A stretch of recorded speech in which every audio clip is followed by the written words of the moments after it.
আসসালামাইকুম ভিউয়ার্স। সর্বপ্রথম বলে রাখি আমি একজন সৌদি প্রবাসী। তো আমার কোম্পানি থেকে একটু দূরে বাঙালি কাকা আছে। তো ওনার কাছে আজকে যাইতেছি। ওনার কাছে গেলে আমার দেখা মতো অনেক কিছু আছে, যেটা সৌদির বুকে বাংলাদেশের মতোই।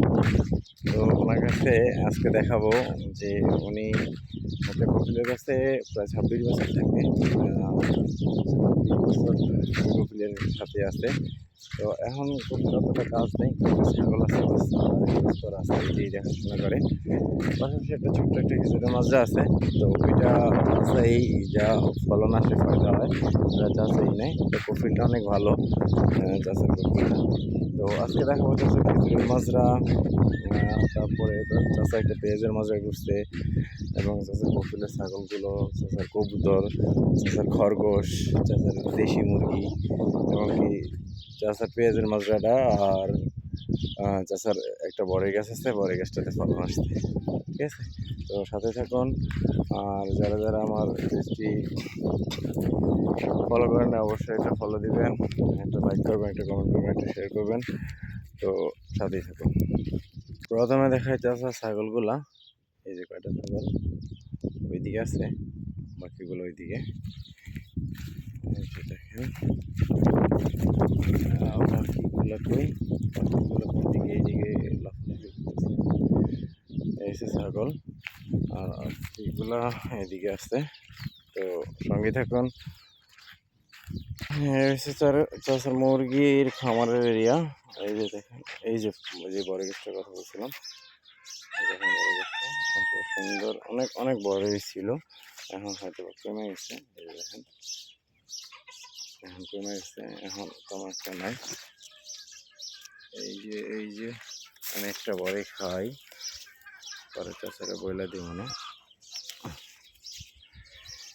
দেখেন এই যে চাষা দেশি মুরগিগুলা। এই দেখেন, দেশি বলতে পাকিস্তানি মুরগি বলে। তো আমাদের দেশে বেশি সচরাচর হয়।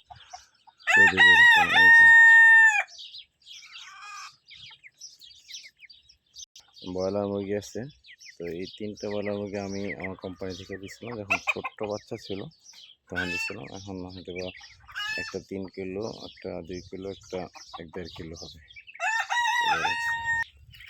এই হচ্ছে চাচার মাজরা, পেঁয়াজের মাজরাটা। এটা হচ্ছে ঘাস লাগাইছে ছাগলের লেগা।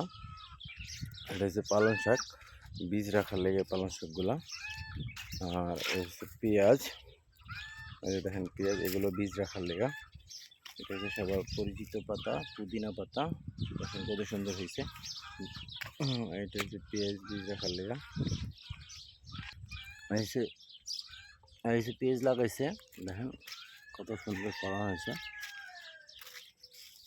অনেক সুন্দর। পেঁয়াজ, এই হচ্ছে টমেটো গাছ, এগুলো পেঁয়াজ গাছ বীজ রাখার লেগা। হচ্ছে ধনিয়া পাতা, তাও বীজ রাখার লেগা বড় হয়ে গেছে। আর এইটা পুরাটা হচ্ছে পেঁয়াজের মাজরা। তো মাসাল্লা দিলে ফলন ভালো হয়েছে। এই যে দেখেন পানি দিছে, এই যে মাসাল্লা দিলে ফলন ভালো হয়েছে। পেঁয়াজগুলো অনেক মোটামুটি হয়েছে, মোটামুটি হয়েছে, অনেক সুন্দর হয়েছে।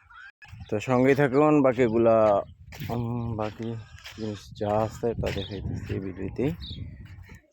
এখানে হলো চাচার বাকিগুলা, বাকি দেশি মুরগিগুলো এখানে। আর এই পাশে হচ্ছে কবুতরের এরিয়া। এই যে দেখেন কবুতর, প্রায় ঘরে কবুতর দেখা যায় কিনা দেখেন, প্রায় ঘরে কবুতর আছে। ডিম দিছে, বাচ্চা ফুটছে, এরকমই আছে। এই যে দেখেন কত সুন্দর। ওই পাশেতে দেখালে অনেক সুন্দর হইতো, আসলে ভিতরে তালা মারা, চাচা কই গেছে জানি না। এই হয়েছে চাচার খরগোশ। দেখেন বাকি এই যে 2টা উঠছে, বাকিগুলো সব গর্তের ভিতরে লুকিয়ে আছে। এই যে বাকি এখানে আছে কিছু, ওই যে গর্তের ভিতরে লুকিয়ে আছে, খাবার দিছে। সাদা খরগোশটা অনেক সুন্দর। একটা ছোট্ট একটা খেজুরের মাজরা, এইটাও একটা মাজরা, আরেকটা এটা হলো ছোট্টটা, এসে বড় একটা আছে। এটা তো দেখেন ফল আসছে, কত সুন্দর, প্রায় গাছেই ফুল আসছে, ইনশাল্লাহ ফল হবে। এই দেখেন এই বাচ্চাগুলো আমি দিচ্ছি, এটা আমার কোম্পানি থেকে। তো কোম্পানি থেকে দিচ্ছি চাচাকে লালন পালন করার জন্য, এই আর কি। তো গাইস আজকে এই পর্যন্তই। তো আবার দেখা হবে অন্য কোনো ভিডিওতে। আসসালামু আলাইকুম।